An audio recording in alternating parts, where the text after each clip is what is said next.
Sa tulong ni Tita Ella, nakalipad ako patungong Dubai at nakapasok bilang room attendant sa isang kilalang hotel. Habang inaayos ko ang mga dokumento at nagsisimula sa bago kong trabaho, hindi ko maiwasang maalala ang lahat ng pinagdaanan ko sa Pilipinas.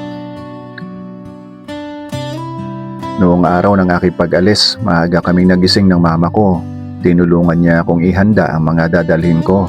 Nang makita niya akong nakabihis at handa nang umalis, hindi niya napigilang maluha. "Mag-iingat ka roon, anak." Paulit-ulit niyang bilin. Yakap ko siya ng mahigpit bago tuluyang bumiyahe. Pagdating ko sa Dubai, si Tita Ella mismo ang sumundo sa akin sa paliparan. Dinala niya ako sa inuupahan niyang apartment. Mag-isa lamang siya roon. "Kung gusto mo, dito ka muna tumira habang nagsisimula ka," sabi niya. Ipinaliwanag niyang mas mahal ang renta kumpara sa dati niyang boarding house, ngunit mas komportable at tahimik ang lugar. Napagkasunduan naming maghahati kami sa gastusin kapag nakasahod na ako. Hindi nagtagal, ipinakilala niya ako sa kanyang employer. Dahil matagal na siyang nagtatrabaho sa industriya at kumpleto ang mga dokumento ko, mabilis akong natanggap. Bagamat magkaiba kami ng hotel na pinapasukan, malaking tulong pa rin ang gabay ni Tita Ella sa pag-a-adjust ko sa bagong bansa. Makalipas ang isang buwan, natanggap ko ang una kong sahod. Bilang pasasalamat, niyaya ko siyang kumain sa labas. Pag-uwi namin sa apartment, nagkwentuhan kami tungkol sa mga pangarap at plano sa buhay. Madalas niya akong biruin na balang araw ay dapat ko rin siyang suklian sa lahat ng mga naitulong niya. Ngumiti lang ako. Hindi ko malilimutan ang kabutihang ipinakita niya sa akin. Habang tumatagal ang pananatili ko sa Dubai, naging malapit kami sa isa't isa bilang magkaibigan at magkatuwang sa buhay sa ibang bansa. Isang araw naman sa trabaho, pinakilala sa akin ng supervisor ang isang bagong empleyado. "Boyet, ikaw muna bahalang mag-train sa kanya." Si Janine, 24 na taong gulang, may asawa at isang anak na naiwan sa Pilipinas. Tahimik siya noong una, ngunit habang tinuturuan ko siya ng trabaho, naging magaan ang aming usapan. Ikinuwento niyang napilitan siyang mangibang bansa upang mabigyan ng mas magandang kinabukasan ang kanyang anak. Nauunawaan ko ang kanyang nararamdaman dahil ganun din ang pinagdaanan ko noong bagong dating pa lamang ako. Mabilis siyang natuto dahil may karanasan na rin siya bilang room attendant sa Pilipinas. Unti-unti kaming naging magkaibigan. Kapag sabay kaming off-duty, minsan ay namamasyal kami upang kahit paano ay maibsan ang pangungulila niya sa pamilya. Ang tanging problema niya ay ang masikip at magulong boarding house na kanyang tinutuluyan. Nang mabanggit ko ito kay Tita Ella, agad siyang nag-alok ng tulong. Kung gusto niya, dito na muna siya sa apartment natin. Mas makakatipid pa siya," salita ni Tita Ella. Nagpasalamat si Janine at makalipas sa isang buwan ay lumipat na rin siya sa amin. Dahil naghahati-hati kami sa renta at iba pang gastusin, mas malaki ang naipapadala niyang pera sa kanyang pamilya. Mas naging magaan din ang aming pamumuhay. Isang gabi, habang nasa trabaho si Tita Ella, matagal kami nagkwentuhan ni Janine. Inamin niyang hirap pa rin siyang malayo sa kanyang anak at asawa. Bilang kaibigan, pinakinggan ko lamang siya at sinikap na palakasin ang loob niya.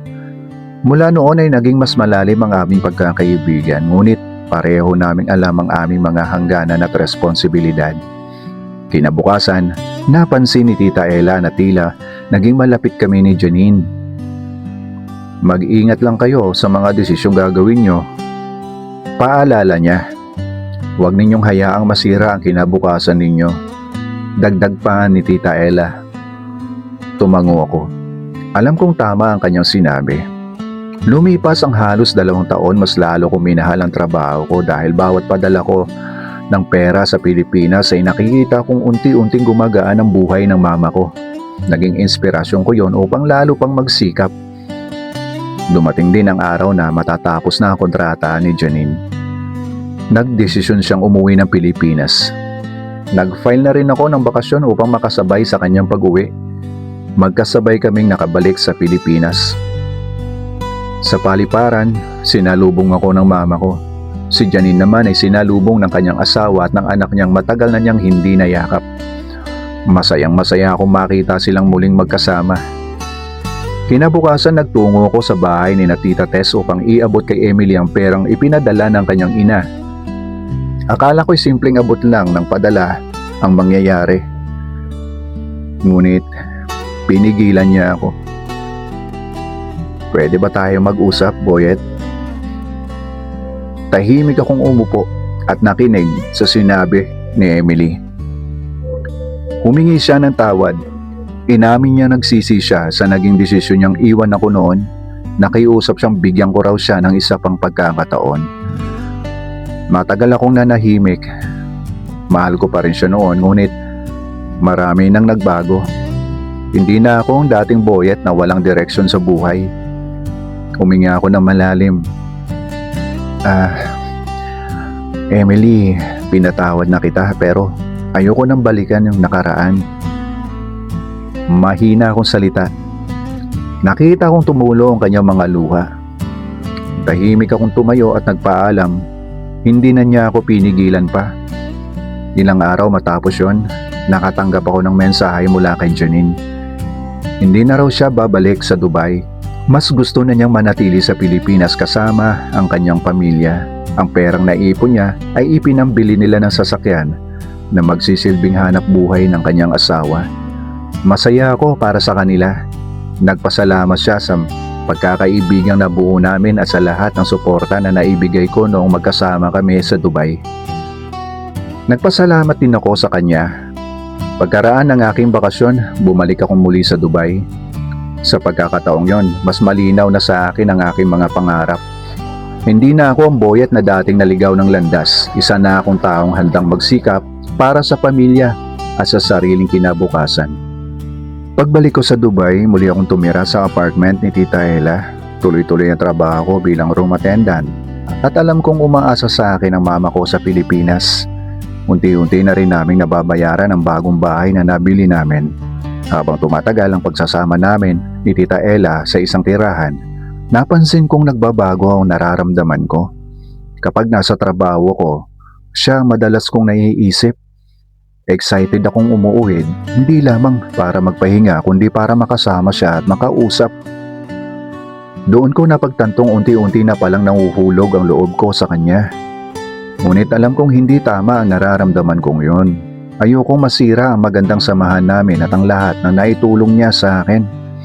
Isang araw pag-uwi ko mula sa trabaho, bigla ako nilagnat. Mabigat ang ulo ko at nangihina ang buong katawan. Wala si Tita Ella sa apartment. Isang maikling sulat ang nakita kong nakadikit sa refrigerator. Boyet, maaga akong umalis dahil may aasikasuhin pa ako bago pumasok sa trabaho. May pagkain sa ref. Huwag mong kalimutang kumain. Dahil sa sobrang sama talaga ng pakiramdam ko, hindi ko na nagawang kumain. Uminom na lamang ako ng gamot at nahiga. Hindi ko na malayang nakatulog ako. Nagising ako nang maramdaman kong may malamig na bimpo sa noo ko. Pagdilat ko, si Tita Ella ang nakita ko. Relax ka lang, mataas ang lagnat mo, sabi niya. Pinilit niya akong kumain ng mainit na sabaw at uminom muli ng gamot. Nalaman kong hindi rin pala siya pumasok sa trabaho upang maalagaan ako. Pasensya na tita, pati ikaw naapektuhan. Ngumiti siya. Huwag mo nang isipin yun, tayong dalawa lang naman ang magtutulungan dito. Lalo akong humanga sa kabutihan niya. Kinabukasan ay bumuti na ang aking pakiramdam. Paulit-ulit akong nagpasalamat sa kanya. Ngunit kasabay ng pagbuti ng katawan ko ay lalo namang lumalim ang naramdaman ko para sa kanya. Dahil nalilito na ako sa sarili kong damdamin, nagpasya akong magbakasyon muna sa Pilipinas. Iniisip kong baka sa paglayo ko ay mawala rin ang nararamdaman ko. Nagulat si Tita Ella nang sabihin ko ang plano ko. May problema ba? Tanong niya. Ngumiti lang ako. Gusto ko lang muna makasama si Mama. Salita ko dahilan ko. Hindi ko na sinabi ang totoo. Noong araw ng pag-alis ko, kapwa kami tahimik. Ramdam ko malulungkot din siya sa aking pag-uwi. Pagdating ko sa Pilipinas, sinalubong ako ng mama ko. Masaya kaming pinasyalan ng iba't ibang lugar. Sinulit ko ang bawat sandaling kasama siya. Paminsan-minsan ay nangangamusta si Tita Ella sa chat. Maikli lamang ang mga naging usapan namin.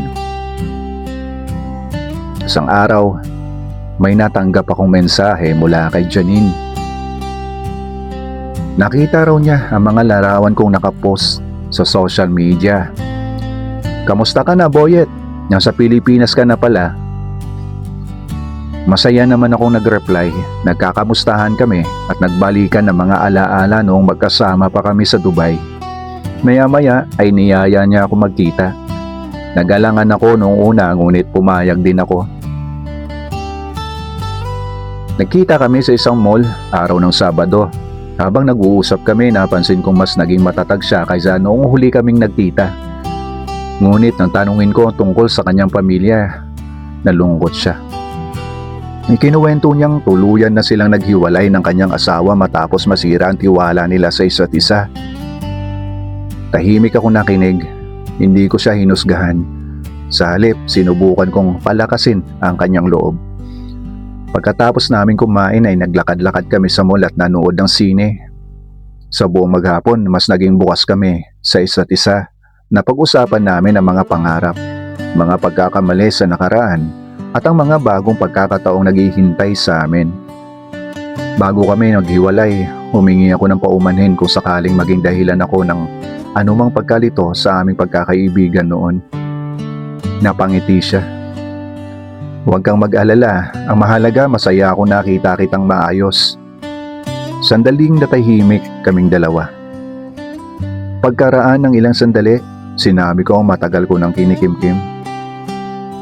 Janine, mahalaga ka sa akin. Ngumiti siya at marahang tumango.